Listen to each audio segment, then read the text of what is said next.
Welcome to National Liberty Alliance's weekly call. Today is Monday, June 29th, 2026. We broadcast live every Monday from 9 p.m. to 11 p.m. Eastern Time.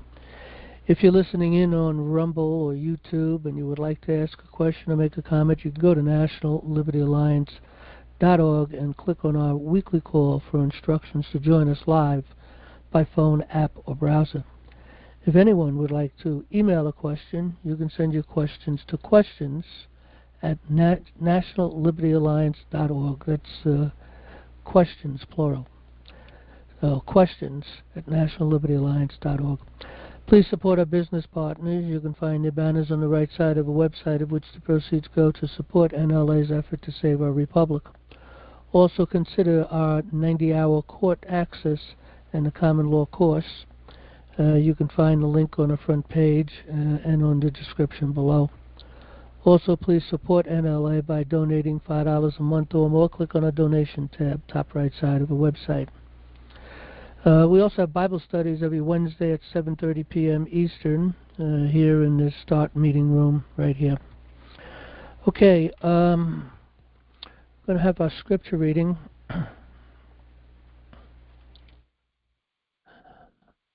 Okay, we're going to be reading Romans chapter 5. It'll be read by Alexander Scorby. Let me see if I get that started. Chapter 5. Therefore, being justified by faith, we have peace with God through our Lord Jesus Christ, by whom also we have access by faith into this grace wherein we stand, and rejoice in hope of the glory of God. And not only so, but we glory in tribulations also, knowing that tribulation worketh patience, and patience experience, and experience hope. And hope maketh not ashamed, because the love of God is shed abroad in our hearts by the Holy Ghost which is given unto us. For when we were yet without strength, in due time Christ died for the ungodly. For scarcely for a righteous man will one die. Yet peradventure for a good man some would even dare to die. But God commendeth his love toward us, in that while we were yet sinners, Christ died for us. Much more then, being now justified by his blood, we shall be saved from wrath through him. For if, when we were enemies, we were reconciled to God by the death of his Son, much more, being reconciled, we shall be saved by his life. And not only so, but we also joy in God through our Lord Jesus Christ, by whom we have now received the atonement.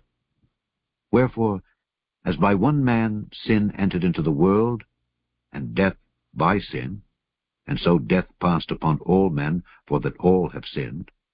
For until the law, sin was in the world, but sin is not imputed when there is no law. Nevertheless, death reigned from Adam to Moses, even over them that had not sinned after the similitude of Adam's transgression, who is the figure of him that was to come. But not as the offense, so also is the free gift. For if through the offense of one many be dead, much more the grace of God and the gift by grace which is by one man, Jesus Christ, hath abounded unto many. And not as it was by one that sinned, so is the gift. For the judgment was by one to condemnation, but the free gift is of many offenses unto justification. For if by one man's offense death reigned by one, much more they which receive abundance of grace and of the gift of righteousness shall reign in life by one, Jesus Christ. Therefore, as by the offense of one judgment came upon all men to condemnation, even so by the righteousness of one the free gift came upon all men unto justification of life. For as by one man's disobedience many were made sinners, so by the obedience of one shall many be made righteous. Moreover, the law entered that the offense might abound. But where sin abounded, grace did much more abound, that as sin hath reigned unto death, even so might grace reign through righteousness unto eternal life by Jesus Christ our Lord. Okay, Jen, do we have any questions tonight? We have a couple of announcements first. I only have one question, and it's about 2 pages long, John. I'm going to have to send it back and ask if they shorten it so we can use it. Yeah, we'll talk a little bit about that too after, but go ahead. Okay, the first one is, and you're all well aware of this by this time, the 14th Red Pill Expo, sponsored by the Red Pill University, is going to be held in Las Vegas, Nevada, on July 11th and 12th, coming up soon. The best part is it's free to live stream. All you have to do is go sign in, and then you can watch it real time with the program for the whole event, or you can tune in later for up to a month afterwards and get a copy. Even if you're not interested in many of the speakers, I would recommend you go. Just look through the list and read what they're going to talk about. And I think you'll find 1 or 2 or 3 or more that you might find very interesting. I know there's a number of them that I'm going to listen to. I signed up 2 weeks ago now. You can reach them on the internet, and it's in the newsletter, which is an easier way to get it, and then just copy it and paste it. But I'll read it slowly for people if they want to write it down. And if you have your pen or pencil handy, it's https://redpilluniversity.org. There's no punctuation in it and no spaces in the Red Pill University. /expo, EXPO dash homepage, / and that'll get you there and get you a chance to look and see if there's anything of interest to you. Now, this is a second topic here, something we've talked about, and I've been kind of gathering up names and people and interests and so on for probably the last 2 to 3 months. And we had a meeting here this week, and we decided that, we have occasionally new members that come in, and they have particularly useful skills. And some of them would like to volunteer to work with our core group. And even some of the people have been here a long time. I think I had 1 or 2 that have been here 11 years. Send me an email. And if you would like to be involved and you have some interesting capabilities that you feel we might be able to use, just send me an email. jan@nationallibertyalliance.org.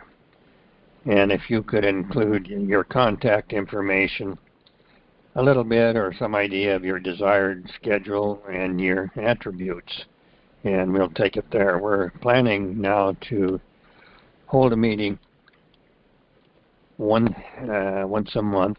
It'll probably be a weekday evening, 7:30 or later, depending on where people are. If they're in the East Coast only, we might start that early. If not, it'll probably be 9 o'clock in the evening, and we'll go from there. The first meeting probably will be a little bit longer than normal because we have a lot to cover. So if anybody's interested in doing that and they want to volunteer and work with us and they have some interesting attributes and so on, or just have the desire and ability to volunteer time and help out, that would be great. Just send me an email, jan@nationallibertyalliance.org. And like I said, John, the one question that I have tonight, it's 2 pages long, and it needs to be redone. And then I have a question. I had several this week that I had to do that with. So that's all that I have tonight, John. Okay.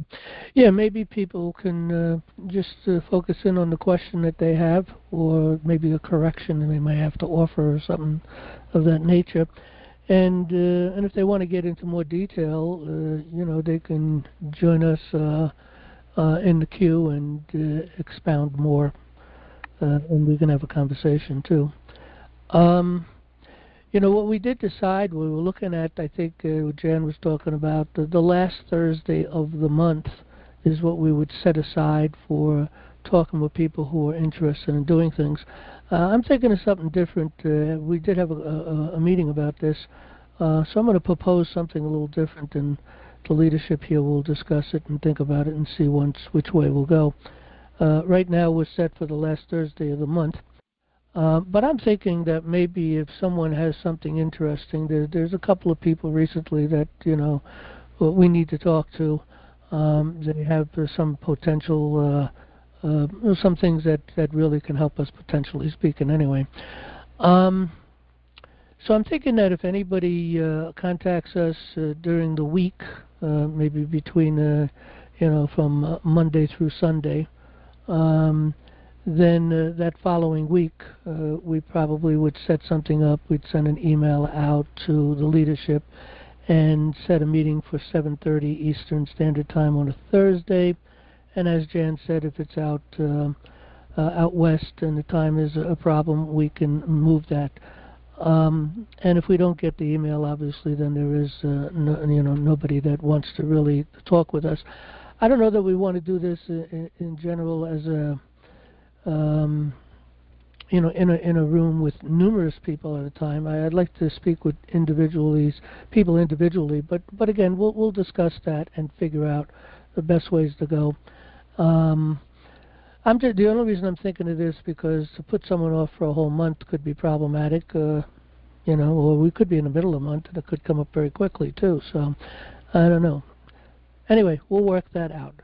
Meanwhile, if anybody's interested, just get a hold of Jan at nationallibertyalliance.org. Okay, let's see, what else might we have before we get started here? By the way, the queue is open. Let me see if anybody's gotten into the queue yet. Yep, we've got a couple people in the queue already. Good. All right, anybody else wants to get into the queue, it's a *6 and 1 if you're on a phone, and there should be a button there if you're on an app or browser. But before we get started, a couple of things. We've been talking about Sheriff Dar coming on and speaking with us. We've been taking questions. Some of these questions also for Sheriff Dar have been quite long. We're getting involved with a lot of different things, and we can't read all that stuff because we want to keep things going. We're only here for 2 hours, and we will also have an open forum. So as soon as we take the questions that are coming in, then we'll have other people that'll be gathering into the queue for an open forum for a question for Sheriff Dar. So we're going to confirm it now. John, I spoke with John today. He's probably on the call here. But we're set for next Monday. Sheriff Dar will be visiting us. We'll send out information, of course, on our regular Monday newsletter. I'll probably send out a special email, a bulk email, probably in the next couple of days concerning this. We want to get a little bit of momentum for this. We'll start off basically, which we'll hand over the mic to Sheriff Dar, and he might have things to say, whatever he wants to bring up. And then we'll move into the questions that we have, and then into the open forum questions at that point. So anyway, we'll get the word out. People get the word out to others, hopefully, and maybe people on your social media, if you're involved in this one, that one, or another one, maybe people can spread the word that National Liberty Alliance is going to be having an open forum with Sheriff Dar. Now, Sheriff Dar is, in my opinion, the most knowledgeable of any sheriff I've ever met, and probably the most knowledgeable of all sheriffs that are anywhere in the nation, for numerous reasons. He's been very much involved in learning the common law. He's been hanging out with Brent Allen Winters for quite some time, and he's been involved with his a lot of the courses that Brent has been given. Sheriff Dar has been working with him in those courses, and again, he's extremely knowledgeable. And not only in the Constitution, but and very importantly, of course, the common law, because the Constitution is a common law document, and common law, of course, ultimately is common sense, really. It doesn't get much more difficult than that. It's just everything is built upon maxims. So anyway, that's what we got.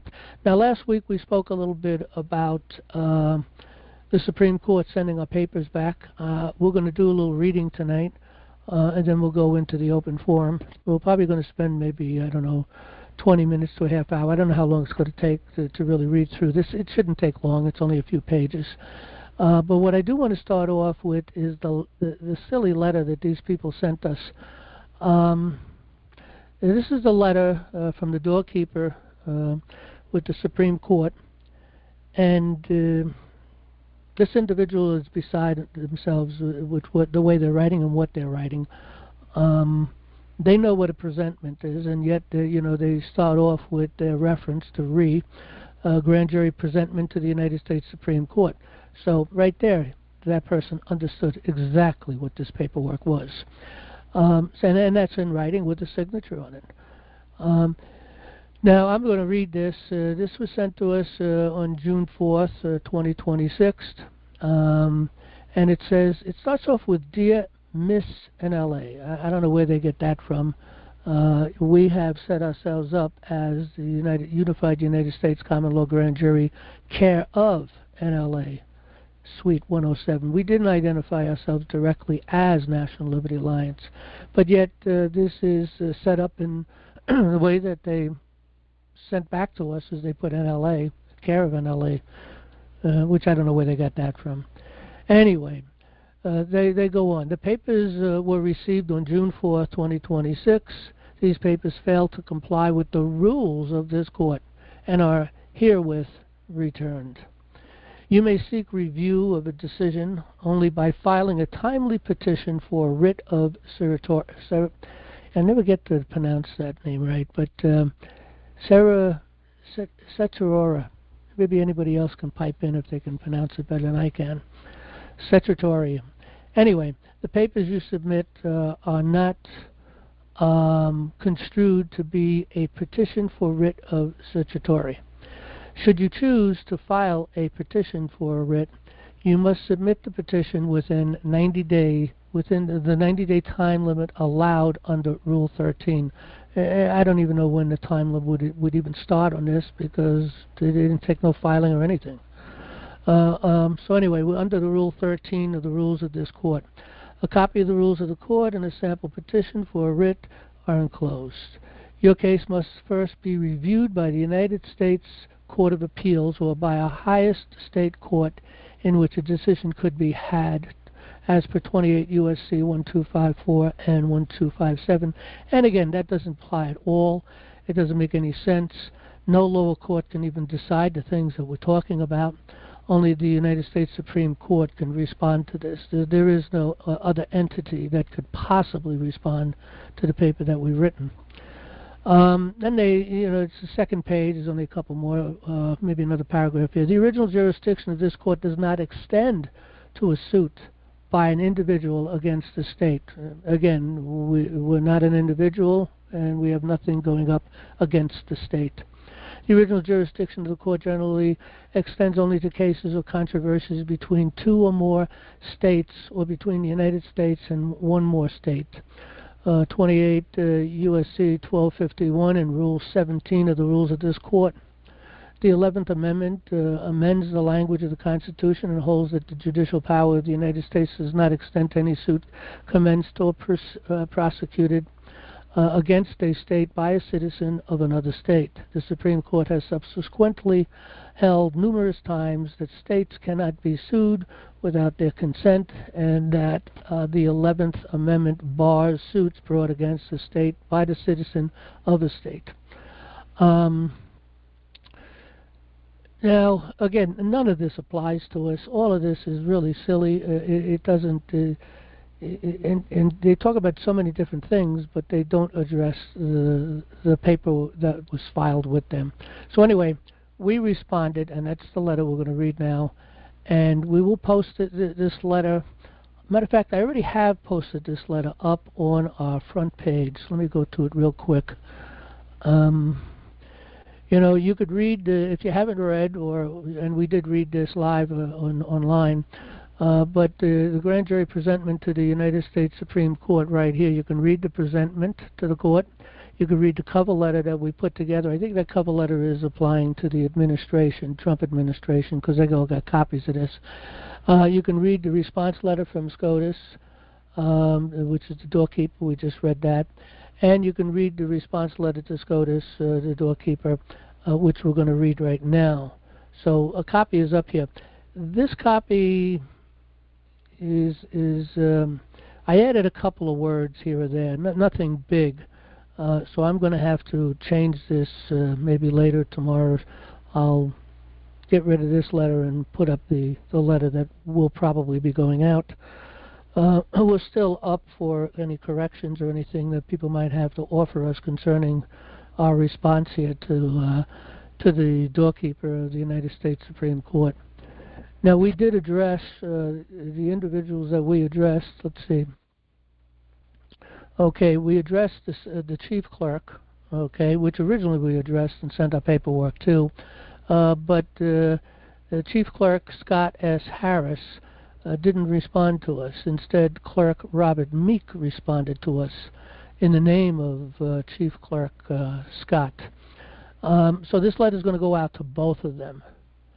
And we will be sending a copy of this letter also to the Trump administration, all of the individuals that we'd copied the original paperwork to the Supreme Court. Well, again, we're copying everything, and a copy of the letter that they sent back will also be attached to that.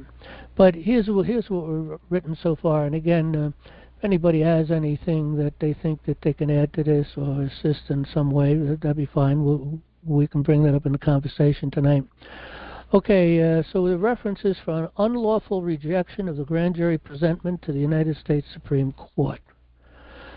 We note that you acknowledged that you received the presentment from the grand jury and returned it on June 4th, 2026. See copy of your letter of acknowledgement attached. Please note, we did not file a lawsuit or a request. We filed an extraordinary presentment from the grand jury addressed to the justices of the United States Supreme Court concerning a national emergency. As per 18 U.S.C. subsection 2076, the clerk is required by law to file under the penalty of law, a law which you have twice broken. Experience with the offices of de facto courts lead us to perceive that you attempted to confuse jurisdictions that many believe will protect them from liability. It won't, because it's all part of the fraud and subversion to destroy our republic. By responding to us as a person, when in fact we are we the people, as understood in the preamble of the United States Constitution, also known as the sovereign lawmakers. Furthermore, your which stands for with regard or relations to, in your letter to us clarifies that you understand that our papers are a grand jury presentment, not an action at law. As you know, being a lawyer, in law, a presentment is an accusation of a crime made by a grand jury on its own initiative. Take judicial notice that Black's Law, quoting, maybe I should, do we have the, well, the queue should be open, yeah, all right. Anyway, take judicial notice that Black's Law, quoting, and I'm not going to read through all of the identifications for this, but it's quoting Bennett versus Kalamazoo. Criminal practice, this is criminal practice, the written notice taken by a grand jury of any officer from their own knowledge or observation. Someone needs a mic out there. All right for Windows. Someone needs to mute the mic. Hello. Right. You have your mic muted, Ellen. I thought we had right, anyway, the queue is open. Everybody should be muted. I don't know why they're talking here. Anyway, let me go back. Take judicial notice that Black's Law, quoting for Bennett versus Kalamazoo, states criminal practice, the written notice taken by a grand jury of any offense from their own knowledge or observation without any bill of indictment laid before them at the suit of the government. Bouvier's law, quoting Vide Brock CCR 156, grand jury, stating, "The writing which contains the accusation so presented by a grand jury is also called a presentment." Okay, furthermore, clearly Rule 13 has nothing to do concerning we the people's presentment. There are no rules that govern the grand jury. We are free and independent. You have no authority over us. We the people have been providentially provided legal recourse to address the criminal conduct of persons themselves entrusted to dispense justice. See United States versus Williams. The authority to judge what are the powers of the government and what are the liabilities of the people must necessarily be vested in one or the other of the parties themselves, the government or the people, because there is no third party to whom it can be entrusted.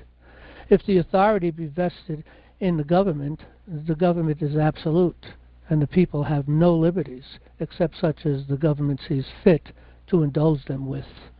And that was, let me see, I've got a footnote on that. Yeah, Lysander Spooner, on trial by jury in 1852.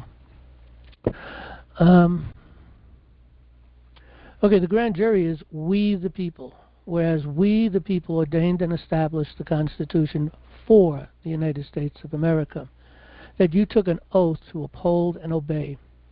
We the people are sovereign. Sovereignty itself is, of course, not subject to the law, for it is the author and source of law. But in our system, while sovereign powers are delegated to the agencies of government, sovereignty itself remains with the people, by whom and for whom all government exists, and the acts of the law, which is the U.S. Constitution, is the definition and limitation of that power. Natural law is written by nature's God in His Word and written in on the hearts of men. This is why we the people have the power of nullification. We the people did not vest the judiciary with law and rule-making powers. Article 3 is the limitation of their powers.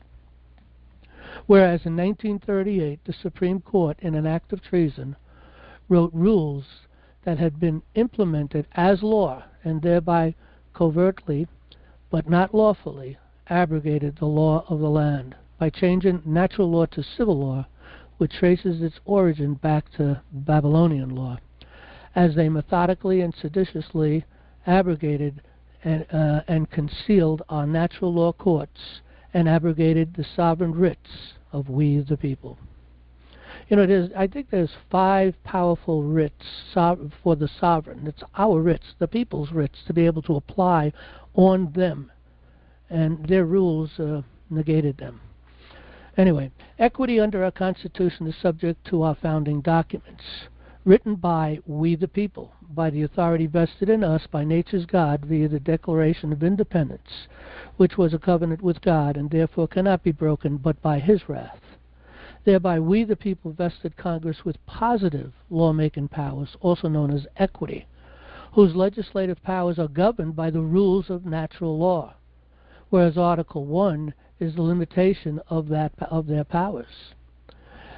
Congress had no authority to create new powers, granting the United States Supreme Court with additional powers such as rulemaking, and allegedly and covertly abrogated natural law, also known as the law of the land. Neither the U.S. Supreme Court nor Congress is sovereign. We the people granted them powers and authorities within jurisdictions that we ordained and established. Therefore your rules are repugnant and herein are nullified. Your preposterous claim that the grand jury is to seek decision in a federal district court is absurd. You and I both know that they cannot respond to this presentment, which is an indictment upon them. Clearly you did not read the cover letter, 1 page, file on demand under penalty of law, 1 page, and extraordinary presentment, 12 pages, or you are covering up subversion against our republic and thereby complicit. You just can't be that ignorant to the law considering you are a lawyer. We strongly advise that you read said 14 pages, honor your oath, and deliver the presentment to the 9 justices. To reject our presentment as a doorkeeper is an act of aiding and abetting those guilty of treason, advocating the overthrow of our republic, and thereby levering war against the United States in violation of 18 U.S.C. subsection 2381, subsection 2384, subsection 2385, which is the subject matter of said presentment. With that said, you are bound by law just as we are, you being under 18 U.S.C. subsection 2382, and we being under the laws of nature's God, that we must disclose and make known the same concerning treason to the President or some judge of the United States, and we have done both. Whereas your blocking of the filing of said presentment is also in violation of 18 U.S.C. subsection 2076 and 2071. It is true, a bar lawyer, it is true, being a bar lawyer, that you have been instructed in fake law, thereby believing that the United States was fashioned under Rome and is under Roman civil law. Thereby you believe that we are under that defective thinking, in that we the people need your approval via your repugnant rules, making you the master and we the people subservient to you. I direct you to the true history of our founding. At the founding of the United States, the land of America was looked upon as representing a New Jerusalem, and or a city upon a hill, and or New Israel. One of the first settlements in what would become the United States was by the Puritans in England. Independently, many Puritans took up and applied the older idea that England enjoyed a covenant with God, a covenant of grace, they called it, even if they hesitated at first about whether the promised land was to be found in the New England or the Old. Puritan minister John Cotton preached the land of promise to Puritan voyagers aboard the Arbella as they were about to set sail from Southampton in 1630. During his text from drawing his text from 2 Samuel 7:10. Moreover, I will appoint a place for my people Israel. Remember, the word Israel identifies with the sons of God. Israel is my son, the Bible tells us. All right. Anyway, moreover, I will appoint a place for my people Israel, and will plant them, that they may dwell in a place of their own and move no more. The United States is that place, and Christians are God's people, whereas the Bible reveals Israel is my sons. No one can deny that most of our founding fathers of the United States of America were men of deep religious convictions, being His children, based in the Bible and their Christian faith in Jesus Christ. Of the 56 men who signed the Declaration of Independence, nearly half, 24, held seminary or Bible school degrees.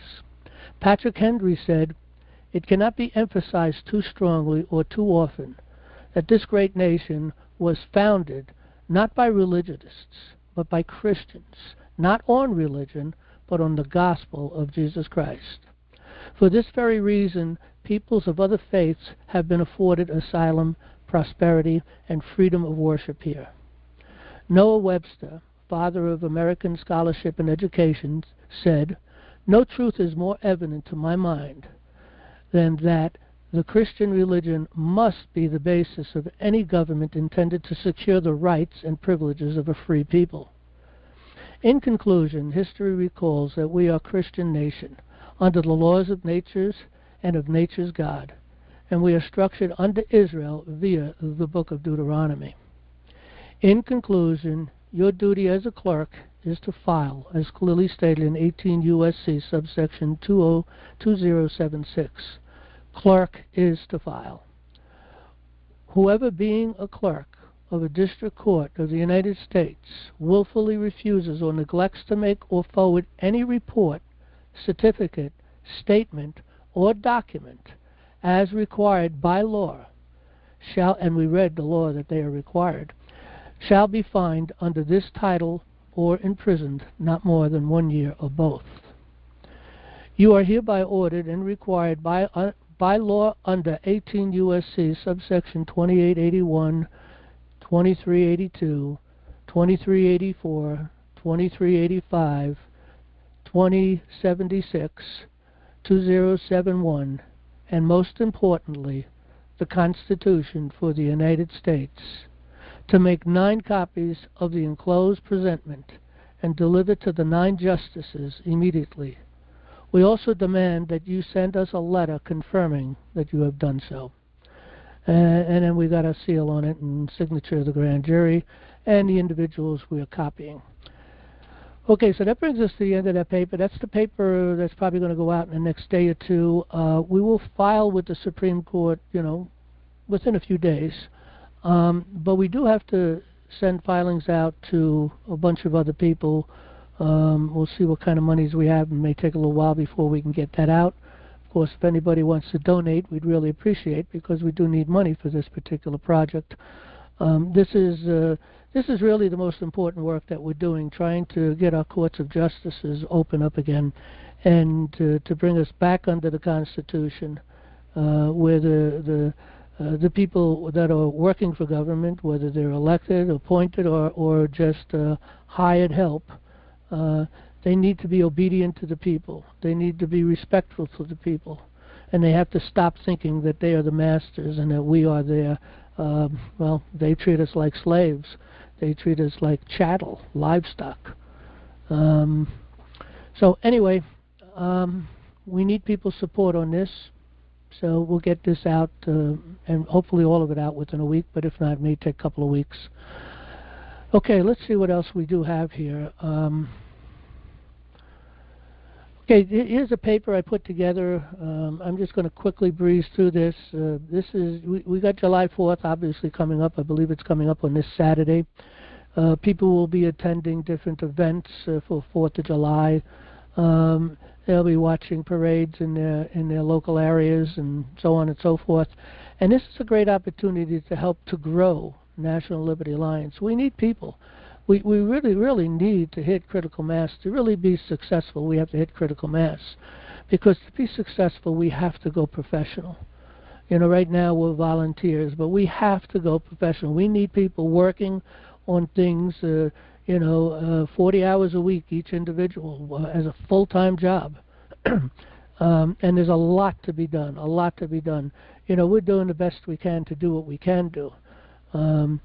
I've written quite a few books trying to educate people. Of course, we have the website put together to educate people, and education is the key. So this is the flyer I put together, and I hope that people will download this flyer, maybe print up 100 on your computer, on your copy machine or more. Okay, try to get other people involved, get them to hand out copies. And I'll be putting out this message concerning this particular flyer also, probably in the next day or two. And we'll follow back up on reminding people right before the 4th, probably again on Friday. And as far as the other paper is concerned, well, that's already posted, so people can download it, and we'll make note of that. And Jan will remind the people again. Also, we'll be reminding the people probably in the next day or so. I'll put this together an email. I'll try to keep it short, maybe a sentence for each point, or maybe 2 sentences for each point. One being the 4th of July flyer, of course. The other being the paper that we're sending to the Supreme Court. And the third being that Sheriff Dar will be here to speak with us next Monday. He will have the full program. I'll pass everything over to John, who is going to do the interview with Sheriff Dar. He knows Sheriff Dar pretty well, going through the questions and so on and so forth, and we'll work that process out. So next Monday we'll just begin with our basic welcome and Bible reading. If there's a short question that Jan may have and that I can deal with in a couple of minutes, then we'll probably handle those questions. But all questions at this point really should be directed towards Sheriff Tarr. If you have any questions for Sheriff Tarr, you can send them to questions, plural, at nationallibertyalliance.org. Okay, so this is the paper now that I really would hopefully that people are going to get involved. Look at, hopefully people realize, and I got to believe the people that come often, they understand, and we have people that visit sometimes, they don't get the whole picture of what we're doing, the severity of what we're doing, the importance, and that only the people can save the republic. Donald Trump cannot save the republic, nor can his administration. He can set the stage and bring it back and give it to us, but the people have to know what to do with it. Because if the people are ignorant and they don't know what to do and they don't take control of their government, because that's what we need to do through committees of safety. Our founding fathers set all that up for us, but we've lost it in history, it was really hidden. And of course, they haven't been giving us an education, not a proper education. People don't know civics. They don't know the Constitution. They don't understand the law. And there's much ignorance on things that we should know. And that's what National Liberty Alliance is all about, to teach the things that you were never taught. And we covered it all. And then we have even a further education in that if people want to take it up. So we've got a lot of stuff going here. But let me read this real quick, and then we're going to go to questions. So the flyer starts off with, "Make America a Republic Again." Only the people can save the Republic. Will you? John Adams said, "Liberty once lost is lost forever." Thomas Jefferson said, "If a nation expects to be ignorant and free in a state of civilization, it expects what never was and never will be. Self-government is not possible unless the citizens are educated sufficiently to enable them to exercise oversight. It is therefore imperative that the nation see to it that a suitable education be provided for all its citizens. For I know no safe depository of the ultimate powers of the society but the people themselves. And if we think them not enlightened enough to exercise their control with a wholesome discretion, the remedy is not to take it from them, but to inform their discretion by education. This is the true corrective of abuses of constitutional powers. Educate and inform the whole mass of the people. They are the only sure reliance for the preservation of our liberty. An enlightened citizenry is indispensable for a proper functioning of a republic." Government was supposed to supply that education, and they have not. We, the people, need to take control of that. We need to supply it ourselves. We need to make sure that our children learn what they need to know. They need to know their civics. They need to know the Constitution. They need to know the law. Every child, by the time they go through K through 12, should be able to come out and take care of their business in court. It's not a very difficult thing to do. And over a course of 12 years, we can easily teach every child how to take care of their own business. James Madison said, knowledge will forever govern ignorance, and a people who mean to be their own governors must arm themselves with the power knowledge gives. Joseph Stalin said, America is like a healthy body, and its resistance is threefold: its patriotism, its morality, and its spiritual life. If we can undermine these three areas, America will collapse from within. And we're very close to that. Samuel Adams said, if ever a time should come that vain and inspiring man should possess the highest seats in government, our country will be in need of its experienced patriots to prevent its ruin. And an experienced patriot is someone who knows the law, who knows and understands the Constitution, the powers and the authorities of the people, the power of the committees of safety, the grassroots powers to take this country and maintain this country. America is a common law republic. Our heritage is in the law. Our inheritance is liberty. If we do not know the law, you cannot know or defend liberty. National Liberty Alliance NLA that probably should be teaches, so I have to fix that. NLA teaches everything you should have been taught in school. Join our Monday night open forum, 9 to 11 p.m. Eastern, at nationallibertyalliance.org. Learn how we the people can save our republic.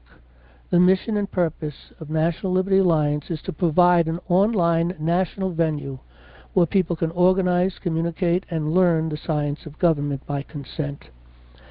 And then we list the courses. We got a free foundation course, a free constitutional course, a free civics course, free militia course, government by consent course, jury administrators course. We have a free American history lectures. We have free articles and essays and much, much more. We have court access in the common law course. This is a comprehensive 90-hour law course for only $125, whereas an average 40 to 50-hour college law course on civil procedure is 5 credits at about $2,500 per credit, equaling about $12,500. This course will teach due process, how our common law courts work, and the common law. Find out more, you go to their website, or National Liberty Alliance. Also, the following books can be found on National Liberty Alliance: Government by Consent, Make America a Republic Again. That's my latest book. Just finished that about a week or two ago. By the way, the book Make America a Republic Again, some people told me that Government by Consent, a lot of people wouldn't bother reading such a big book. It's 550 pages. It's an 8.5 by, what is that, 11.5, I think? 8.5, yeah, it's 8.5 by 11.5 book. It's hardcover, made it as cheap as possible. And I don't remember, I think it's 11 font, I don't remember. But the point is, there's a lot of stuff in there. And unfortunately, people don't read these days, but my wife mentioned it to me, and other people have mentioned to me. A lot of people aren't going to get that book because it's too long. And that's why I wrote the book recently, Make America a Republic Again. Because, so basically, I kind of made, of course, the big book, Government by Consent, down to the minimum amount of knowledge that people should have, and how they can take back this nation, how they can participate by joining or starting a committee of safety within your county. For this is the tool that our founding fathers used to govern themselves, to prepare themselves to take, well, first of all, the First Continental Congress, the Second Continental Congress, the Declaration of Independence, and then, of course, fighting the war and then debating the Constitution. All of that was done by people in committees of safety. All of our founding fathers were in the committees of safety. And this is the process they gave to we the people that have been hidden, destroyed. Okay? But this is the process they gave to us to control our government. We can control every aspect of our government if the people understood to step up and give a couple of hours a month to the saving of our republic and the maintaining of our republic. It's our duty to do that. The republic cannot defend itself. The Constitution cannot defend itself. We the people have to do that. And we have to be knowledgeable of these things. So people need to realize they need a better education than what they've had. I don't care if you have doctrines in anything. You haven't had this education.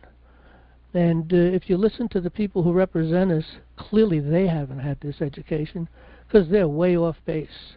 We the people need to correct this and bring them back in. All right, well, let me finish this off. Okay, the books that I've written: Court Access in the Common Law, Memorandums of Common Law, Understanding the Federal Courts, County Committees of Safety, Committeeman Handbook, County Committee of Safety, Common Law Handbook, Common Law Petit Jury Handbook, Common Law Grand Jury Handbook, Founding Documents of the United States Handbook, County Sheriff Common Law Handbook, Common Law Court Handbook, Common Law Handbook, a study of parables in the book of Revelation, Harmony of the Gospels, King James Version, What Must I Do to Be Saved, and When is the Rapture?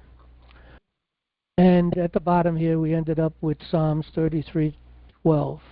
Blessed is the nation whose God is the Lord, and the people whom he hath chosen for his own inheritance. Okay, so hopefully people will download this paper. We will be sending this out in an email tomorrow. It'll be attached to an email, but we will also put it up on the website. Let me think where we'll put it. You know what? I may put it here, okay, and just put underneath here and put flyer, a National Liberty Alliance flyer. Let me think if there's a better place to put it. I don't know, Jan, Terry, maybe you guys can take a look, or Eric, and think if it's a better place other than under the Welcome tab. But we'll put it in here. It'll be labeled NLA flyer. It'll always be up there. People can use this flyer for any event, anything going on. If people go out to the Red Pill, for instance, make a bunch of flyers, a couple of hundred. You know, I know when I went to the Red Pill, I don't remember, maybe 1,000 flyers, maybe more than that, and we had some handbooks, free handbooks we were able to hand out. I think we had a couple of hundred of them. Just try to get the word out, you know. Because again, our success is dependent upon education. Our success is dependent upon critical mass. Our success is dependent upon you. You know, we can only do so much, but it's the people's job to take care of this business. It's the people's job to get people involved, to spread the news. And we need to, and we have a plan on how to get a proper education into our schools. And we also, I mentioned this before, I had spoken with Brent Allen Winters. Many people here know Brent Allen Winters. He's a common law lawyer. He wrote the book, The Excellence of the Common Law. He works with Sheriff Dar. That's why Dar is really as advanced as he actually is, I believe.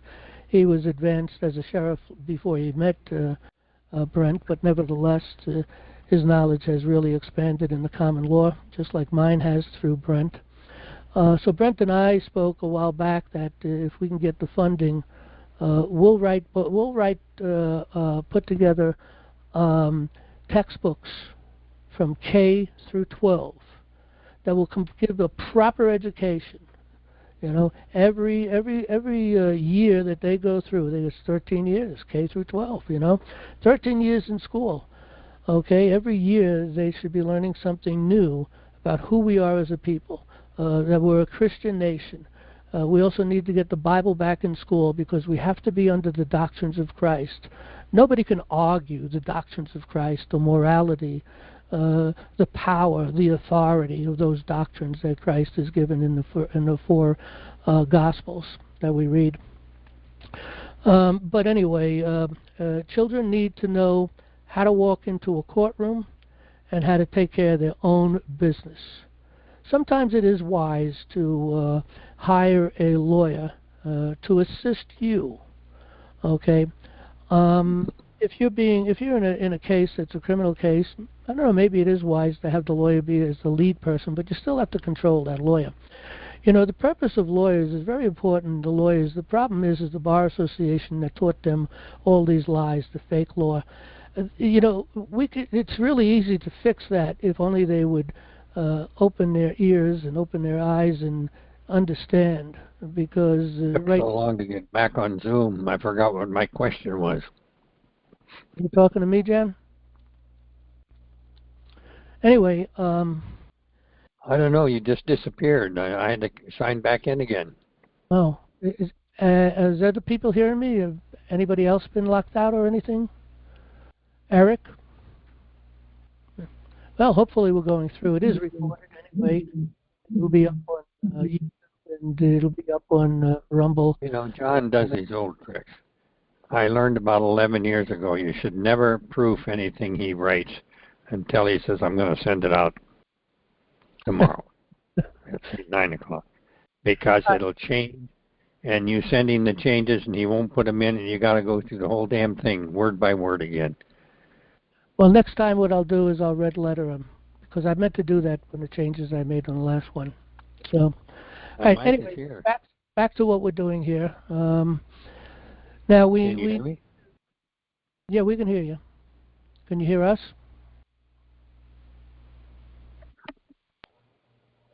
All right. You need Anyway. to mute your mic, Jan. All right, there he is. All right, anyway, yeah, I muted him for him. He can unmute himself if he needs to. All right, anyway, I'm trying to think where I was. Oh, yeah, textbooks. So, and I think we can probably find a couple other people that are knowledgeable in the common law and in the history, and who have a background in maybe, as an author or something that could be helpful to us and work with us. And also, I know we have a few people that are educators, okay, that are with us here at National Liberty Alliance. Maybe we can get a couple of those people to work with us. And collectively and together, we can put together a proper education for our children and get it into the schools. And we can show people how that could be done. We can do that. But it takes the people across the nation. We need to get at least maybe, I don't know, maybe 2/3 of the counties operating as committees of safety, and eventually, of course, all of them. Or maybe even just half, and we start working on these things hardcore. But we could start working on the books right away if we have the funding to do that. We don't have the funding. Critical mass will give us that funding because, if we get a large enough group of people, a small percentage of people actually support whatever's going on. And if you have critical mass, that small percentage could be thousands of people. And thousands of people giving $5 a month is a lot of money. And that's sufficient to be able to pay salaries and get this going professionally. Or someone with deep pockets who sees the value of what we're doing here and gives us the money to do it. So those are the two ways. We're not depending on that. We're going to depend on the people. We're going to depend on people getting out people. It's your job. It's my job. It's our job to get this message out, get people educated, get people involved, and move forward. Okay, I guess that brings to the end. I don't know if anybody in the leadership has anything to add here. And then we're going to move here to the Q&A here. Q&A is open. Anybody that wants to get into the queue, star 6 and a 1 if you're on a phone. App or browser, should be a button. Okay, guess nobody's got anything, so we'll go to the queue here. Okay, first person, Terry. You got the mic. Go right ahead, Terry. Hey, how you doing, John? Good. Hey, I was wondering if I could just talk to, Jan and Terry and Eric and Alan, or if anybody else, I can just hear from them also here tonight. Is that something I could ask of you guys? Yeah, they can pipe in anytime they want. Yeah. I'm kind of addressing it to everybody that's here tonight because, we can't see anybody else that's here, so all I can see is, you five. Mm-hmm. So what I have to say is that innocence and guilty and our rights have long existed before America, before England, before our Constitution, before the state's Constitution, before the states existed. Everything came down to Jesus Christ, our innocence or our guilt, and our rights. And that is exactly what the truth is. So what I want to say to you guys, I say this with love, I say this with respect, I do not say this to offend anybody. The problem we have is that our courts and our public servants are violating our rights with premeditation using their laws. And going to the people and begging them to stop kidnapping us and to stop stealing from us and to stop violating our rights and to stop victimizing us is a fool's game. And what I'm saying is I'm not calling anybody a fool. I'm saying it's a fool's game to write these. I've done this. I've done it to the Minnesota Appeals Court. I've done the same thing with the Supreme Court. I've done it with 7 local courts. And they don't have a clue. We have a Supreme Court justice who can't even define what a woman is because she's not a biology major. I mean, we have the most incompetent judges, and the worst are literally up on the Supreme Court. I'm not talking about Clarence Thomas or a few others, but I'm talking about the rest that they don't have a clue what a right is. They don't have a clue what an innocent person is. They don't have a clue what a guilty person is. They pick and choose which innocent person to defend and which innocent person to victimize. And I would just like some feedback from you guys on what is the truth. Not my truth, not anybody else's truth. That is the truth. Everything in a court comes down to being innocent and having rights violated and who violated those rights. And if our courts and our public servants, they're literally writing laws to violate us. One of them is we have the right to own our homes, and they have given themselves permission that if we own a home and we don't pay them, we can't stay in our homes. That is literally writing a law of larceny is what it is. And so there are so many of this that's going on. It's just not larceny that's happening. They've authorized murder, they've authorized larceny, they've authorized theft in many different ways. And so I'm not looking for a battle with anybody. I think we're all on the same team. I know that I am an innocent human being, and I know that every one of our public servants is guilty because they are guilty until they've been punished for their crimes.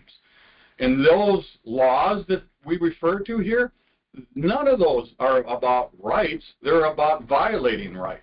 And so I'll yield and listen to you guys' feedback. All right, does anybody want to respond to that? I will too, but I'll see if anybody else wants to respond first. Well, I would like to say a couple of words, and that is that, Terry, I agree with you. And it's the structure that they have constructed away from common law. Go back and read the Rules Enabling Act of 1934, June 19, 1934. And you can see how the rules of the court became more important than everybody's rights. As a matter of fact, they had Congress had to remind the courts, and they were talking to the Supreme Court because they gave a power they did not have to the Supreme Court to write the rules of the court, and they reminded them that, hey, you got to keep that power of a grand jury in Amendment 7. They narrowed that out specifically, which to me, because they didn't mention anything else, they said you could write over it, and they have been. And every lawyer that's graduated since those rules became in effect has not learned anything except those rules of the court. Makes it real good for them, but we lost common law. So that's all I got to say. I yield. Amen, Terry. Hey. Well, Go ahead.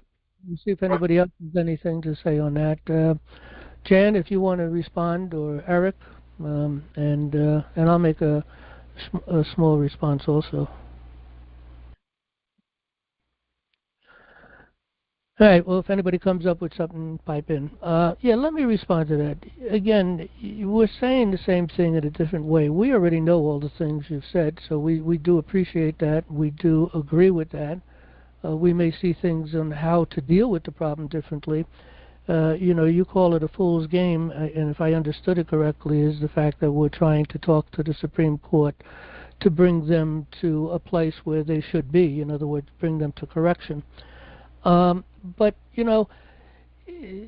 I was very naive in the beginning. When I started to look into law, I figured we're going to fix things in the courts, and I started studying law, and so I was very naive, okay? only to come to realize how serious the subversion was. And this is large, very large, goes down into every state, every county, every town. And so it's a big problem to deal with. But it's not a fool's game from the standpoint of, I've come to learn, I'm speaking to the people. I'm not speaking necessarily to them because they got closed ears. They don't want to hear. Maybe you might wake someone up. Okay? Let's take this doorkeeper that we're writing a letter to. All right? When they read this paper, they understand what I wrote there. That I know. There's no doubt about it. They know what all those laws were, those codes that I put in there. They're very serious charges. And he and the other, all these clerks actually, they're all guilty of this. And so is the United States Supreme Court, the justices. You know, they've come up the way that any other lawyers come up, starting from the beginning, learning, and then, you know, maybe some of them have discovered the problem, but they're stuck between a rock and a hard place, and they really can't do much. We're giving them the opportunity to do something. We need to get this message to them because we're giving them an opportunity. And if they fail to seize the opportunity, they become guilty of subversion. They become traitors.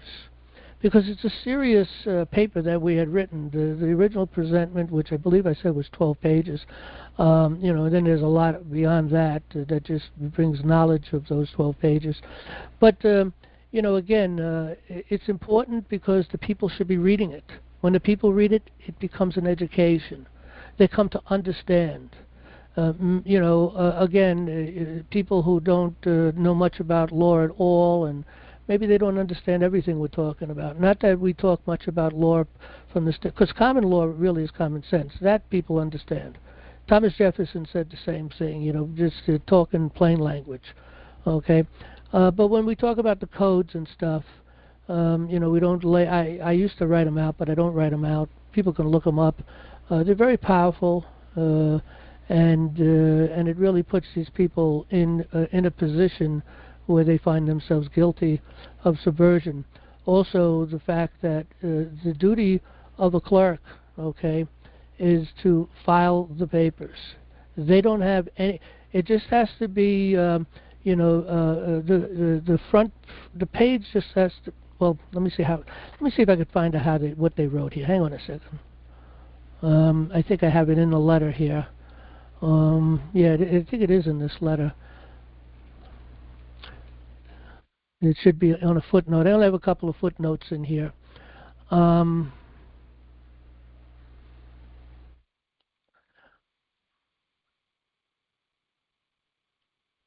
Okay, I didn't have it in a footnote. So, but in any event, they understand that, okay, and maybe we can break through to one of these clerks from the standpoint of coming to realize, wow, this is serious. If I send this back, I am guilty of that law. And if I do prevent that from going forward, I do become complicit.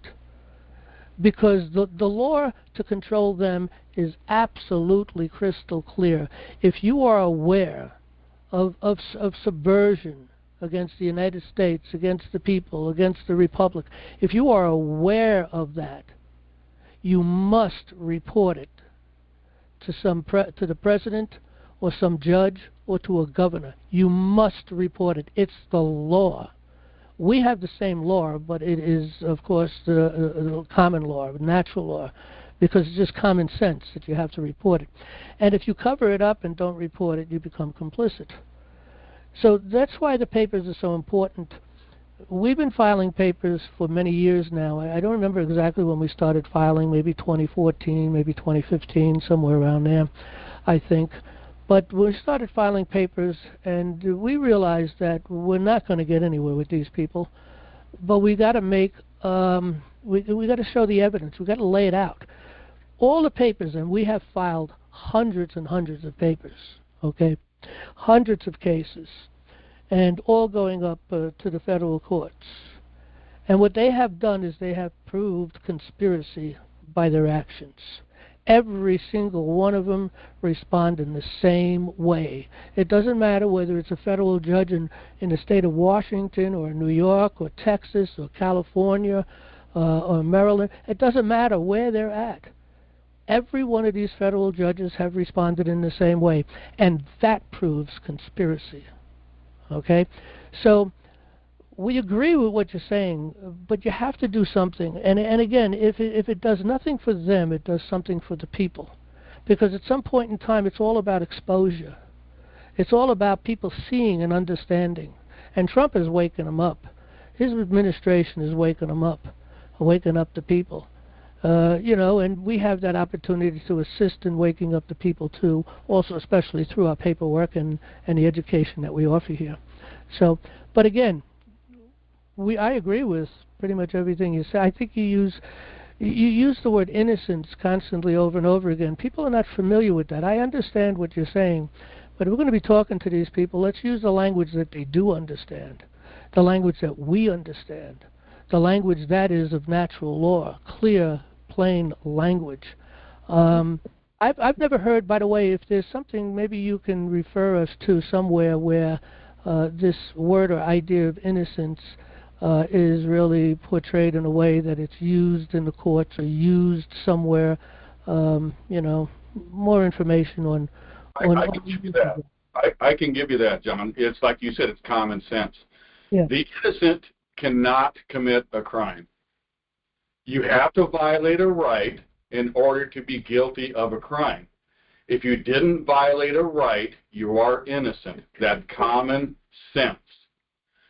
So if you're in a court, you didn't violate a right, then the court is violating a right of yours because they're violating the right of due process because you've not committed a crime. You cannot commit a crime unless you violate a right. An innocent person cannot commit a crime. Only a guilty person can commit a crime. If you're prosecuting an innocent person, you are the person committing a crime. It's government of the innocent people, by the innocent people, for the innocent people. It's not a government of the guilty employees, by the guilty employees, for the guilty employees. So that's why I'm saying never beg, or the word is petition in your reply is never beg the guilty. There's no petition here. There is no petition. The word petition is used in yours. You're petitioning them. You're petitioning. We're not petitioning them. We're giving them. We're giving them a presentment. We're declaring. The word petition is in there. You were giving them a petition, and so what? Going to them is petitioning them, and they're going, we're not going to hear what you have to say because they have no idea that they're committing these crimes. I can't believe the word petition is in there, and I just did a word search on it, and there are no matches found for petition. I did not use... Not in your response, in the one before. I never used the word petition. In the one before, the word petition was there. Not in the one you have up here. The one before. You're talking their letter. The letter from them. I don't know. I just thought, what I'm saying is you're going to them and you're asking them to do something when they don't even know that they're the ones that are committing the crimes. And so it isn't about the word petition. It's about the word innocent, and it's about right violations. That was my first point. You have to violate a right in order to be guilty. And so what they're doing is they're writing laws to make the innocent guilty. You cannot make an innocent person guilty, and that's what they're doing. That's just common sense. I understand that. Look, and you've said this many times. I mean, we get it. We understand what you're saying. No, but you asked me what it was, and I just told you what it was. We don't disagree with what you're saying. But as far as, the words that I would choose to use is constitutional words, common law words that are... I don't defend the Constitution. I defend the innocent. I don't defend the Constitution. It's a piece of paper that talks about our rights. I do not defend I defend the innocent, and so are they. They're supposed to defend the innocent, not victimize the innocent. It's a lot more than writing our rights down, and again, it's only the... I didn't say it was about right. Only the major rights that we really list. There's a lot more rights than what we've written in the Constitution. But what the Constitution is ordained and established by the people. It is the law of the land that we, the people, wrote that they must obey. And that's why it's so important that the Constitution, in Article 1, we laid out the powers and the authorities and the jurisdictions, okay, of the legislators. You know, in Article 2, we laid out the power and the authority for the administration. And in Article 3, we laid out the powers and the authorities and the jurisdiction of the courts. And so they don't have any more powers or authorities, or they can't have any other jurisdiction other than we have given them on that paper, on that document. And that's why it is the most important document that this nation has. It's the foundational document, of course, is the Declaration of Independence, which places us under the laws of nature and of nature's God. And it's a covenant with God that we made to be under His law and receive His blessings. And in the Constitution itself, on the preamble, I mean, one of the things we told them on the preamble is they are to secure the blessings of liberty. Okay?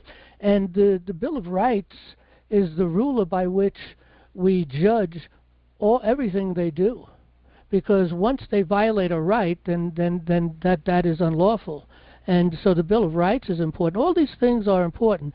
It's what we, the people, wrote, okay, and it's what they ought to obey. And when they go beyond that, then they broke their oath, and they're guilty. They could be guilty of subversion. I'll end with this: innocent until proven guilty is one of the things that they use in the court. If you do not know what an innocent person is, you cannot know what a guilty person is. Absolutely. Innocent until proven guilty. There is no such thing as a not guilty person. There's only innocent people and guilty people. Not guilty is being half pregnant, and so I will end with that. I'll end with that. I can't argue with that, and of course that is that's a common law maxim: innocent until proven guilty. Okay. All right. Well, we're going to go to our next caller. Thank you, Terry. All right. Let's see. We have 702 area code. Maybe you can give us your first name and your state. I see OM something. Hey, John. How are you doing? Good. Good. First name and state. It's Tara. I'm calling from California. Oh, okay. I called you last week too and spoke to you about a few things, and I like the discussion, and it always just perplexes me why all these attorneys in the U.S., I mean, we have an overabundance. There's too many of them, and yet they're virtually all traitors if they're bar lawyers. And how does not one of them speak up? Or not, let's say, even a few of them to try to change the system, or even, let's say, the Supreme Court. Like, how can this system keep going and going without either it totally collapsing upon itself or there be a revolution about it? Just that we keep, it's like the big elephant in the room that just nobody mentions, and the elephant stinks now, and now it's rotting, and people are still ignoring the elephant. It's like, how long can we keep going like this? And why is there just such a lack of interest in changing it? It's shocking to me. I mean, honestly, to be honest, I didn't really know about this stuff until I started studying with National Liberty Alliance. I really didn't know. They're in your answer, by the way, but go ahead. I mean, it's so. You see, the problem is ignorance, and the people are ignorant. Look, people may be bright, they may be intelligent, they may be masters of certain things, they have doctrines in certain areas, and they may be very, very good at what they're doing. But when it comes to who we are as a people, they are totally ignorant. When it comes to the law of the land, they are totally ignorant, and the law of the land being the three founding documents. They're totally ignorant. They have no knowledge. The only thing they have is whatever they were given in school, which is very little. We didn't get good civics courses. We didn't get constitutional courses. We didn't get law courses. We should have gotten all those things. Yeah. Law is important, okay? And that is why these when you take a person that is not that's ignorant to all of these things in coming out of school, coming out of high school, and going into college, and they decide now, well, I'm going to go become a lawyer. I'm going to learn the law. Okay, they have no clue about anything about the law. They have no relationship, no framework, nothing in their brains to relate to what they're going to be taught. And they believe everything that they are taught. They believe they are taught that we are under Roman law, that this government was framed like Rome. This is what they believe. This is what they were taught. Okay? And so when you come to them, and they also believe that common law is trial court decisions. Okay? They believe that a judge has the power and the authority to rule a judgment over another individual. They believe those things. The judges don't have, judges can only rule in equity courts. Okay? They can't make any ruling in a court of law. That's the people's job. It's called the jury. And they're not to interfere with that jury. But they froze the jury. They've interfered with the jury. They've taken the powers of the jury. And again, they're talking to ignorant people, and they're telling them the things that are not true right from the very beginning, whether it be a trial jury, whether it be a grand jury. It doesn't matter. It's the same thing. They just tell them what they've been taught. So when you go talk to these people, and you start to tell them the truth of the matter, okay, well, wait a second, buddy, they say to you. You have no clue what you're talking about. I went to school for this. I spent thousands of dollars for my education. They may not say that particularly, but that's their attitude. They refuse to listen to you. They, you know, as soon as you start talking, it's like, look at, there's buzzwords out there, okay? A sovereign citizen means cop killer. It's exactly what it means because they defined it. That's what they say it means. They've called me a sovereign citizen. I had a FBI in my house coming, talk to me about me being a sovereign citizen. I'm not a sovereign citizen. It is true I'm a citizen of the United States. All we, the people, are all sovereign. We, the people, ordained and established the Constitution. Okay? But you know, the thing is there's buzzwords, keywords that they've created, and as soon as that word comes to play, automatically a mindset, a framework comes into their mind. They have been trained that way. They train judges in the lower courts that are not even lawyers. Okay, you know, people that are in town courts, village courts, and maybe even city courts. They have no background in law. And they get elected, and at least as New York State they do anyway, they get elected by the people, okay? And then they have a prosecutor there, so if they need to know anything about the law, they have to turn to that guy. And that's a bar attorney to begin with. But there's a book out there, I believe we have it up on the website, okay? And a bookwork for judges. And it talks about these sovereign citizens. It talks about the problems and how to deal with it. And they're already ready for that because it's not even, they're not there for any opportunity to consider anything you're saying. Because as soon as certain buzzwords come into play, mindset is there, they're shutting you down, they don't want to hear it. And now there are people who do wake up. You know, Brent Allen Winters is one. He's an attorney. He went to school to become a lawyer, and he's been held in contempt because of his positions. His license has been threatened. His way of life. Okay, they have to stay in line. It's very difficult for them. I've spoken to another lawyer not too long ago, maybe about 6 months ago, who actually left being a lawyer because he couldn't do it. He just couldn't do it anymore, and because he found the truth. But basically, they don't want to hear it. They're also governed by money.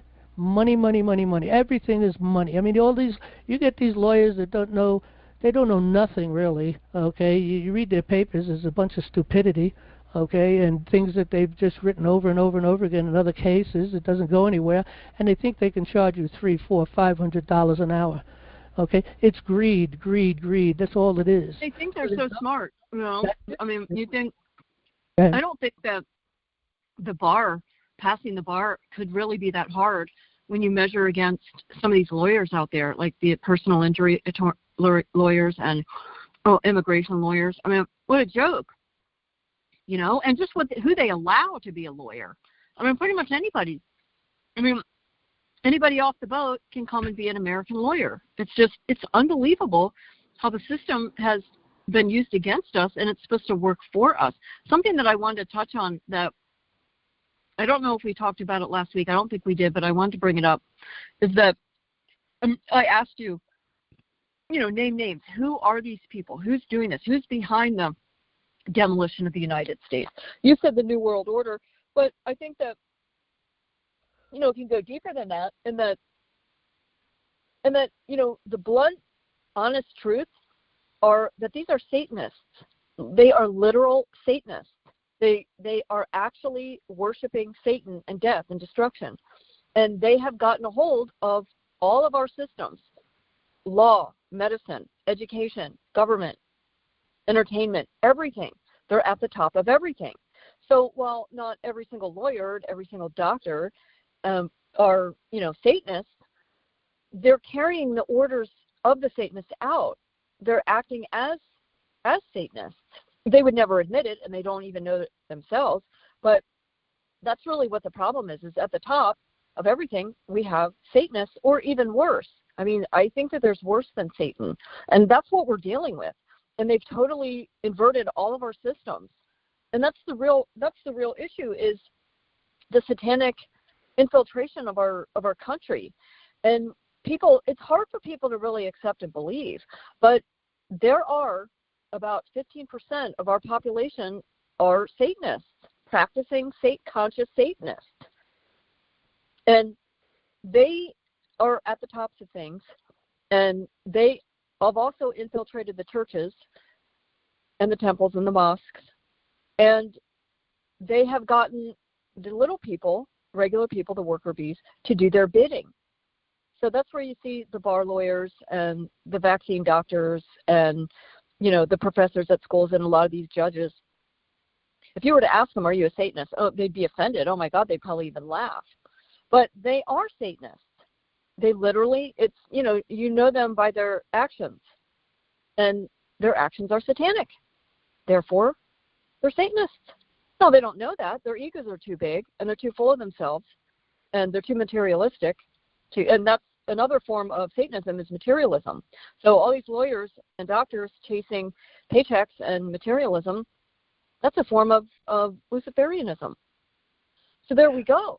Well, I wouldn't necessarily disagree with any of that, but the levels ultimately is you got the useful idiots, okay, and that's probably about 20% of the population, totally ignorant. I mean, most concerning the things we talk about, of course, and most people are ignorant to a major degree in that. But these people are even more ignorant.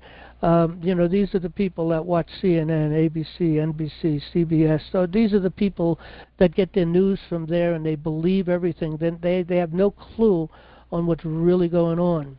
These are the people also you get, and mixed in with them, you get a lot of the illegals, millions of them. You get Antifa. All of that is the lower level of the armies that they've kind of created. They're all useful idiots. Now, above them, of course, you come up, of course, eventually to the deep state itself. And the deep state is really manipulating and working all these things. But you go up from there, okay, then you have the elite. And the elite ultimately which is the New World Order, which is a lot of people really, but on the top of the New World Order is the elite that control this whole thing, and that's a small group of families. It's the Rothschilds, the what do you call it? Warburg. Well, the Warburgs. That was the one I was trying to think of. These basic families that've been around and part of this whole thing with the Rothschilds. Okay, the Rockefellers. Now, there's quite a few families involved, but they're the ones that really make these things up and what's going on. And of course, you got the British Crown, all part of this. And I'm sure they're vampires. I mean, they are literally Satanists, and I think there's more of them. I think that it goes in there's so many compartments. Like, yeah, they're at the top and they're relatively a small group. But, it goes downhill from there. Then there's another group. And each group is hidden from what the other group is doing, so they don't realize really where it's coming from. Like all these bar lawyers. They think they're doing something good. If they only knew. But how can they not know? If they're so smart, or as smart as they think they are, how do they not know this stuff? Because they're so smart. That's why they don't know this stuff. They're smart is really ignorance, of course. Look, it's fake law. It's fake things. They've been convinced of things. So when did that happen? Like, when did this hijacking of our legal system? How did it happen, and why, and who? Started in 1750. The King of England. Oh, 1750, that long ago, huh? Wow. Before we became a nation, they were already working on this. They were sending swarms of bar attorneys to the Americas in order to destroy the common law courts that we had brought with us when we came to this land. And they were there in the debates with our founding fathers. They were there all along. They've always been there.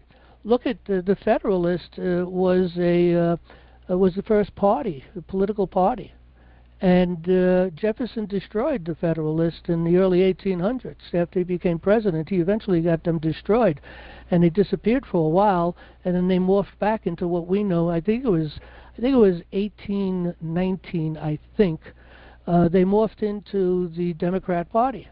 And they were the ones that maintained slavery. They were the thorn in our side. They were the problem. They haven't changed. They're the same thing today as they were back then, okay? And they're not happy with the government that we, the people, created, because they want the control. They want more. Again, they deal with us and treat us like chattel, which is livestock. And they buy and sell us on the market, so to speak, our SQ accounts, which they created all this craziness, But, it's our responsibility. They're going to do that, the Satanists will be Satanists, but it's our responsibility to not accept it and to say no and to stop it. And that's what people are doing. People have to be educated to do that. Look, I go to, I don't go too often anymore, but I have gone to places, I sit down and listen, and people talking, and then you got people typing and writing things and stuff, and but they're all tweeting, and nobody seems to be really interested in going out and getting a real education. Very few people. That's why we have to get the critical mass to get the right amount of people that'll come in and willing to do the job. And then we have to teach our children duty. There's a lot of now, like, anti-American sentiment that is, permeating through people's consciousness, and, that prevents people from wanting to learn more and from activating that. I mean, remember that American spirit that people used to have? It seems to be gone now. I mean, there isn't real strong American spirit about our documents and about our secrets. Because they've had control of our schools too long. Okay, they've been demoralizing our children for a very long time. I doubt they removed the Bible from school to begin with. If you don't know the king of the court and who the king of the court is, how can you know anything about who we are as a people? If you don't know we're a Christian nation, that we're under the laws of nature and of nature's God, and that the Bible is the focus of law. Okay, children don't know that anymore because they removed the Bible from school. We were a morally minded people. We were very different than any other nation. We were giving people. We helped people.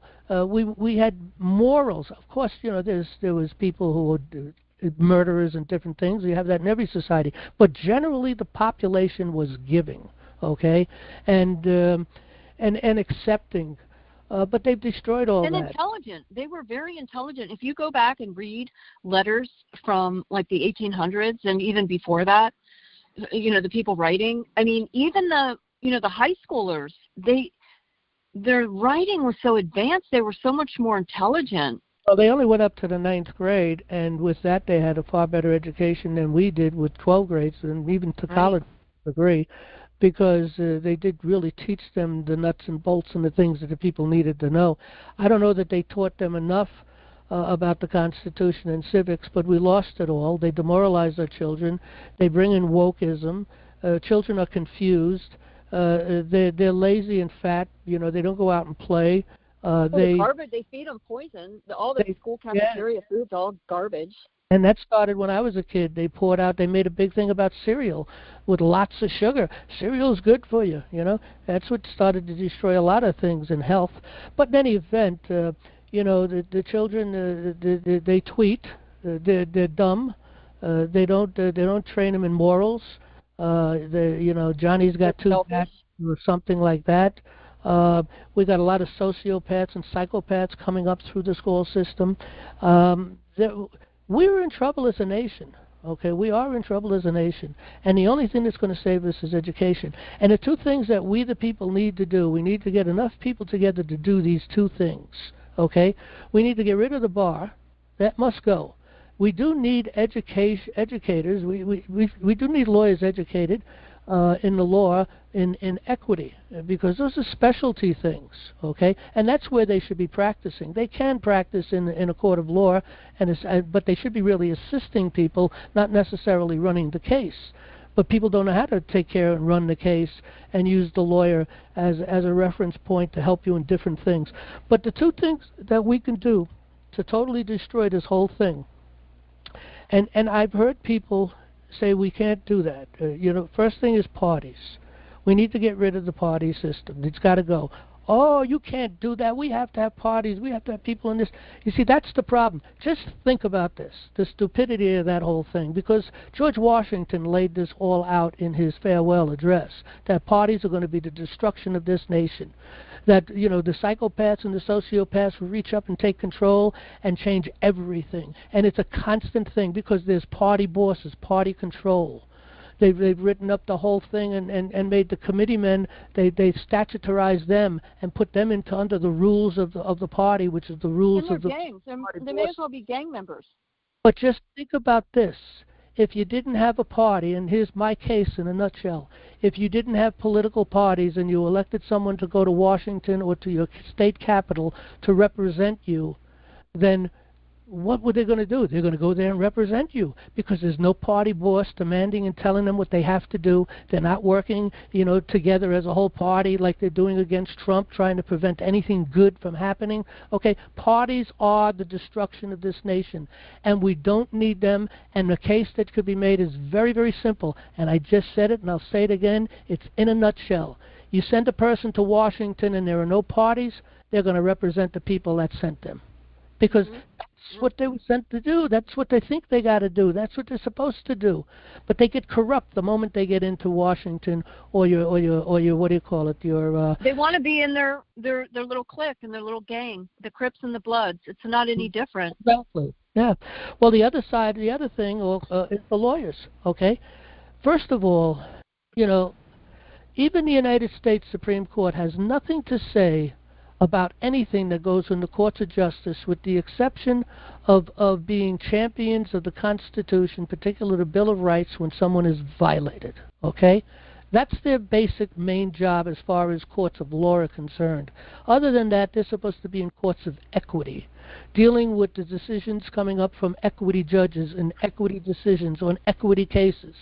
And equity cases are cases concerning commercial activities, concerning cases that concerning different people working for different government agencies. It governs the government agencies. It governs the people working in those government agencies. You see, that's all equity. And equity is positive law. That's legislated positive law. And positive law means that it is under the rules of common law, because it's positive. It's equity is that which is supposed to be just, and just under our Constitution is the laws of nature and nature's God. So you see, even the equity is to be governed by the laws of nature and of nature's God, and even the equity is governed ultimately. It can be shut down or anything by the people. It's called jury nullification. We can nullify anything we don't like that they write as a law, because we are the true lawmakers. Okay, God is, of course, the true lawmakers above all. Okay, He's the governor of the universe, you know. But you know, these people, they think that they can make these decisions. They had no right or ability to decide that the Bible shouldn't be in school, that prayer shouldn't be in school. They had no power or authority to make those decisions. Okay, it has nothing to do with them. abortion. They have no power or authority to make those decisions. We know what the law is. It's the people who will apply the law. Okay? I remember when I was very young, there was so much arguments going on concerning particularly abortion. Okay? And even the Bible in school, a lot of, I was a kid, I heard the adults talking about this stuff, and it seemed popular that the people were against all this stuff, of course, because we were morally minded people. We did understand something, okay? But we lost all that. We don't have an education no more. They want us to be idiots, and that's what they're bringing out of the schools, idiots. And I doubt anybody in school any of these schools are saying the Pledge of Allegiance, and how dumb are we? Just think about this. The Constitution is crystal clear that every agency, every government agency, every state government, okay, county government, town government, anything, they all are under the same law. They must guarantee a Republican form of government. Now, what the heck is going on down in New York City with this Mandami guy, okay? And they got a lot of people coming into all kinds of powers, even into as legislators in Washington, congressmen, maybe even senators, okay? And all these people, they're bringing in communism, they're bringing in socialism. Wait a second. We have a Republican form of government. You're to guarantee not a socialist form of government, a republic. Are we that dumb that we can't even know that one thing? I hear people talking, complaining. Look, there's a lot we can do. That's against the law. That we can apply. We could take that up to the Supreme Court and apply it. Okay? And that's a case we intend on bringing up at some point in time. Maybe it's actually, I think it's even in our papers already, the Republican form of government. So, the problem is ignorance, and therein is the problem. We need enough people that are ready to really put some time aside and start to learn what they need to learn, step up, get involved, and be the 150,000 people or whatever it is that we need to take back this nation nationwide. Because we only need, we got 3,000, well, let's say about 3,000 counties, okay? And if each county had maybe 50 people in it that were involved, then that number I think is running to about 150,000, something like that. And that's all we need. That's all we need to take this nation back. Do you know? I would focus on the red states, because the blue states are so watered down with foreigners that, I mean, it's not even like America. I mean, you go to certain places in LA, you can't find an American. Yeah, well, the message goes out to all states, but you're right, the blue states might be the ones, but that's not necessarily true either, because look, unfortunately I live in a blue state, okay? I live in New York. And I'm really beside myself, because my growing up, even Democrats, when I was growing up, they were mostly Kennedy Democrats. And if you look at Kennedy, you'd think he was a Republican, of today, okay? Right. His nephew, of course, joined. He was a Democrat, and he came in to work with the Republicans. I don't even know if he changed his parties. That's irrelevant, though. The point is he sees, he knows, he understood, and he sees the opportunity. Okay, but the thing ultimately is that the people, we need enough people who will educate themselves. I've said this many times, okay, and this is very important to understand. Every single county is controlled by 4 people. Okay, and every state and every all those counties come together within the state are controlled by 4 people. Okay, and then you take all these states collectively brought together. I don't know how many people are up on the top end that control all things, but ultimately I would think it again gets back to the leadership head, which again brings us back to 4 people. Okay, and that's who are those 4 people? Who are they? Oh, well, the chairman, the co-chairman, the secretary, and the treasurer of each county. When the committeemen come together, and again, the committeeman was a process that our founding fathers put together and had used, and it was around before them too, of course. But it came over in the very beginning into the Americas. But they had what was called the committees of safety. Okay, and the people in the committees of safety were called committeemen. Okay. Paul Revere was a committeeman. He was on the Committee of Correspondence. And there was a lot of people on the Committees of Correspondence. There was more than Paul Revere running around that the British were coming. He was just one of many. But the thing is that they've taken that system, they statutarized it, they brought it under statutes, they brought it under the control of party bosses, they seized control of the whole system, they oscillate power. Committeemen, just like Congress, okay, every committeeman in America they come in for 2 years. After 2 years, that's it, they leave. Everybody goes, gone. And then you get new committeemen coming in. All right.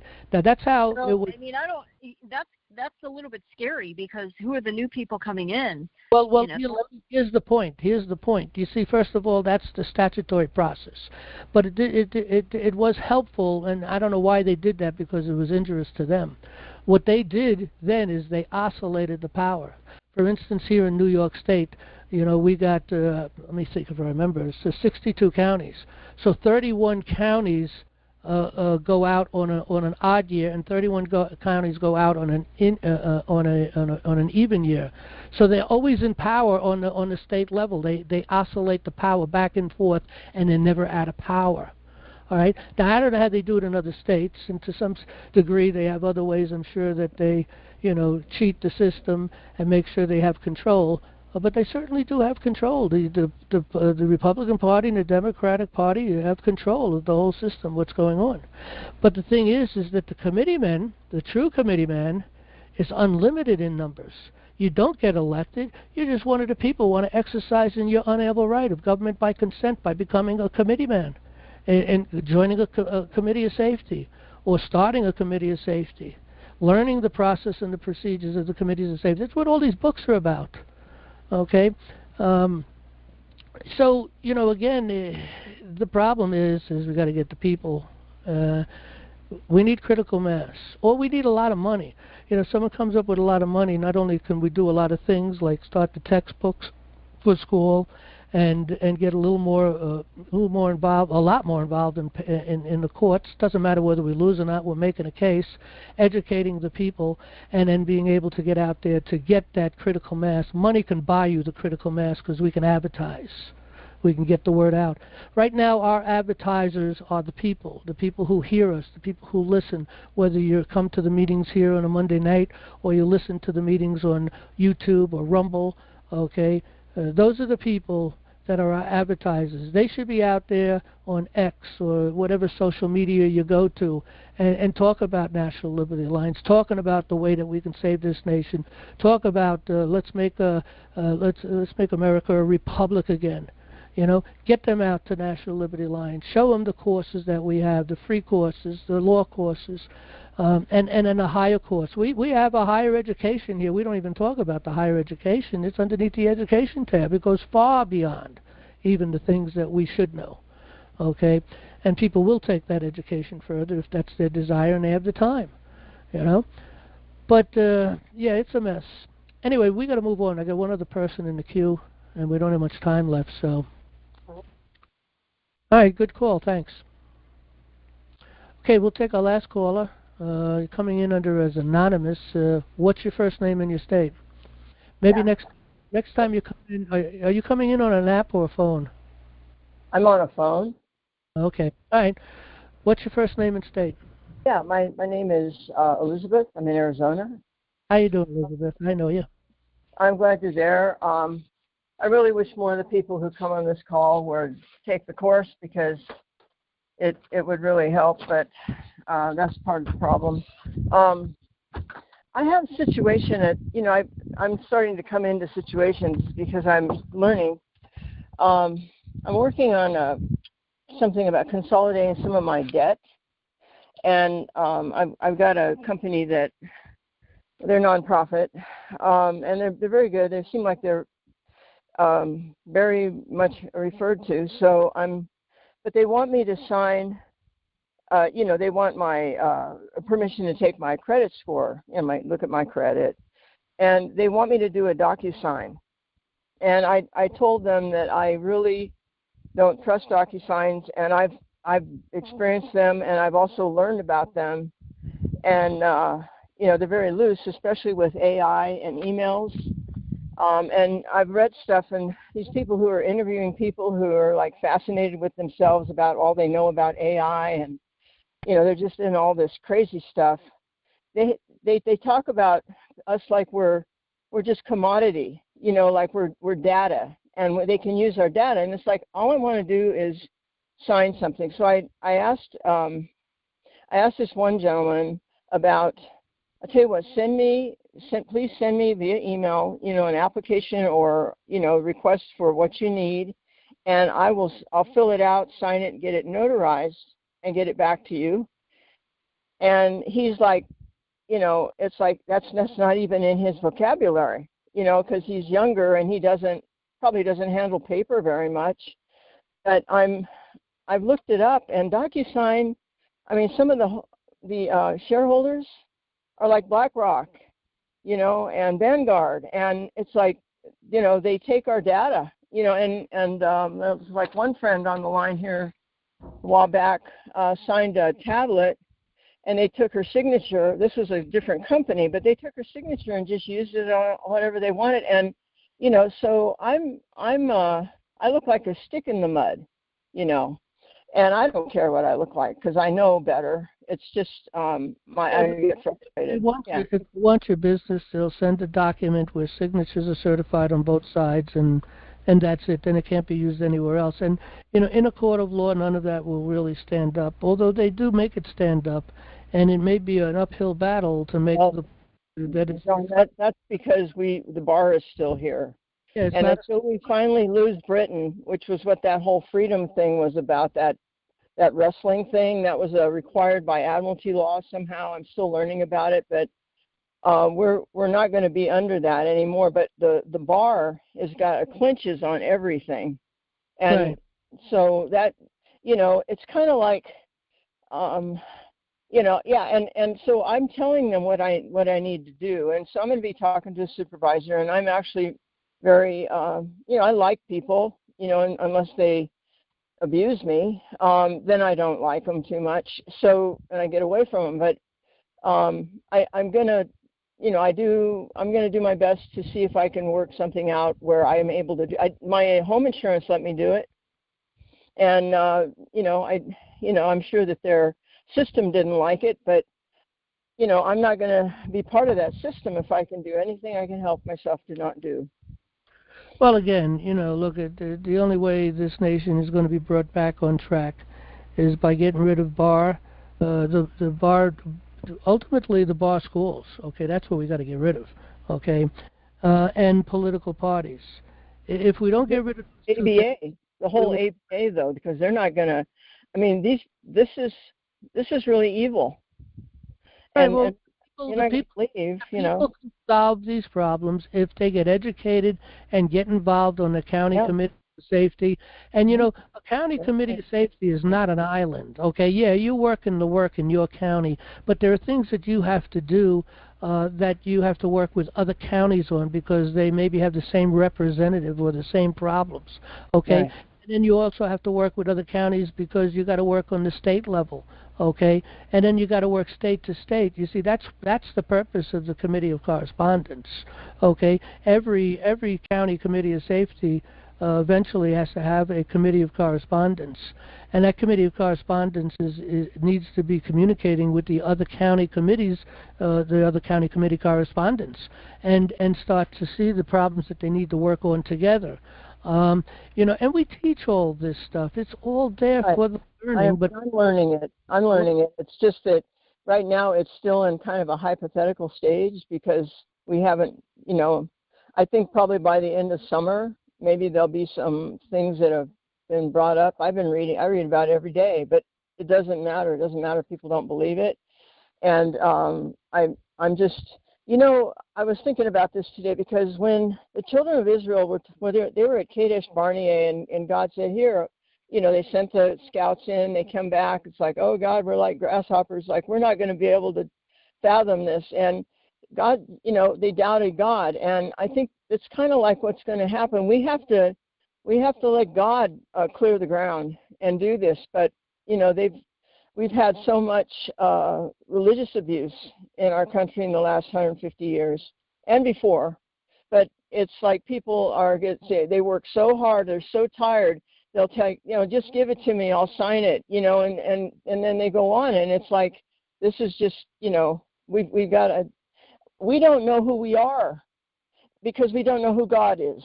Well, that's absolutely true. We don't know. Yeah, I mean, I didn't really love myself until I really realized how much I love God, and sometimes it scares me how much I love God, because God is real, but I'm not preaching.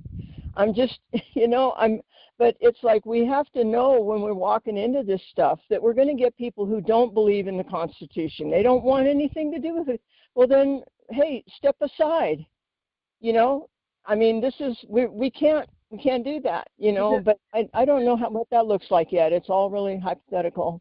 I'm just trying to figure out how to do a signature, and use the DocuSign. Yeah. That shows their pure ignorance when they want to get rid of the Constitution. They have no clue. If only they understood the debates that went on, the concerns, the considerations. What kind of a nation do we want to become? How are we going to form our government? What is the law? Who are we going to be under? Who's the king of our court? All of these things were thought about by our founding fathers and debated in the Federalist Papers and the Anti-Federalist Papers, okay? And again, people don't look at that. They don't know, okay? They don't know. That's why. Look at ignorance is what's going to kill us, okay? Ignorance is what's going to destroy us, and of course it's the bar and the parties that are really working on that to do that. Let me just see if I can read this real quick. I want to read this again. This is Thomas Jefferson, and he said, if a nation expects to be ignorant and free in a state of civilization, it expects what never was and never will be.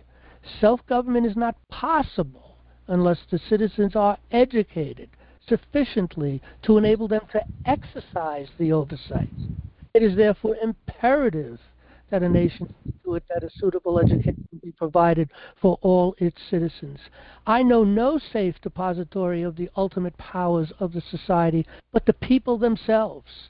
And if we think them not enlightened enough to exercise their control with a wholesome discretion, the remedy is not to take it from them, but to inform their discretion by education. This is the true corrective of the abuses of constitutional power. Educate and inform the whole mass of the people. They are the only sure reliance for the preservation of our liberty. An enlightened citizenry is indispensable for a proper functioning of a republic. If you're not, this is a nation, you must be educated in order to exercise your unalienable right of government by consent, and it's your duty to exercise every right we have concerning the control of our government, which includes the courts, to bring them back under the thumb of we the people. But again, this is the message we have to get out. In the beginning, it's only going to be done by a certain handful of people. That's why we have to get critical mass, to get a large enough handful of people to get involved, to do the things that have to be done. Everyone else will follow along eventually as time goes on. We will bring proper education back into the schools, and the children will grow knowing that they've given something that nobody has ever given before. They got liberty. They got rights. They got the ability to control their government, and they have a duty when they come out of school to get involved, maybe to go into the service, definitely to join a committee of safety, and to participate in the maintenance of our country and governing the governors. So this is, again, there's no other way. There is no other way. It's going to be short-lived, look, if the world continues on, I do think the Lord's coming soon, but if the world continues on, okay, all the work that Trump has done, all the work that his administration done, will eventually be lost. Because the people are not educated, they don't know. We had far better than the people we have bringing our country back. We had our founding fathers who developed and put this together, and we lost it all. We lost the proper education, a Jeffersonian education that he talked about. We lost it, okay? We're trying to give it back to the people, but the government's not going to give it to you. The government to control schools are not going to give it to you. Unfortunately, even private schools aren't going to give it to you because they're ignorant and don't know themselves. They don't understand. We are the lawmakers. We have the power. We have the authority. But people have no clue at all. Yeah. But we got to train the people. All right, if you got a final thought, say it. We got to close down. It's I've got too many things, but I'm just trying to keep somebody from taking my signature away because they're trying to take away our signature. Well, look, they want your money anyway. They want you to get involved. They want to consolidate it and make the interest from their end, and that's fine. Yeah. So they will eventually, will probably come up with a paper for you to sign and do it lawfully. So right. it probably happen. But with that, I want to mention one more time. We brought this up in the early part of our program tonight, especially for those who came in a little late. We have a paper here. It's a flyer, National Liberty Alliance flyer. We read through it earlier. If you wasn't here and didn't hear it, you can download our MP3, or you can go on Rumble or YouTube and watch the MP4. But look at this flyer I made today, particularly for the purpose of the 4th of July. It's an opportunity for us. If everybody was to, run off 100 flyers or more, you're going to be at probably a parade or some, 4th of July event somewhere. Get some people together that are, like-minded. Let them see the papers. Let them work with. Let this one hand out 100, that one hand out. Get these papers out. Get people to come to the website through these papers, okay? And this is the opportunity that people are in a patriot mood. This is the time to get a paper like this out. Now, this paper we will be sending out, and I'll probably send out an email, a mass email to everyone attached, but I'll also give them a place where they can go online and download it off of our website. But I'll probably also attach it to the email also. And also, one more time, I want to make the point that we're going to have Sheriff Dar next week. Get the word out. People should, many people as possible should come to that Monday night meeting next Monday and have the opportunity to hear Sheriff Dar talk about power and the authority of the sheriff and the Constitution and the liberties and so on. So, all right, with that, we're going to end the program for the night. Yeah, have a good night, sir. Thank you. Thank you for coming, everybody. Lord willing, we'll see you next Monday. Get out the word. You need to get. So.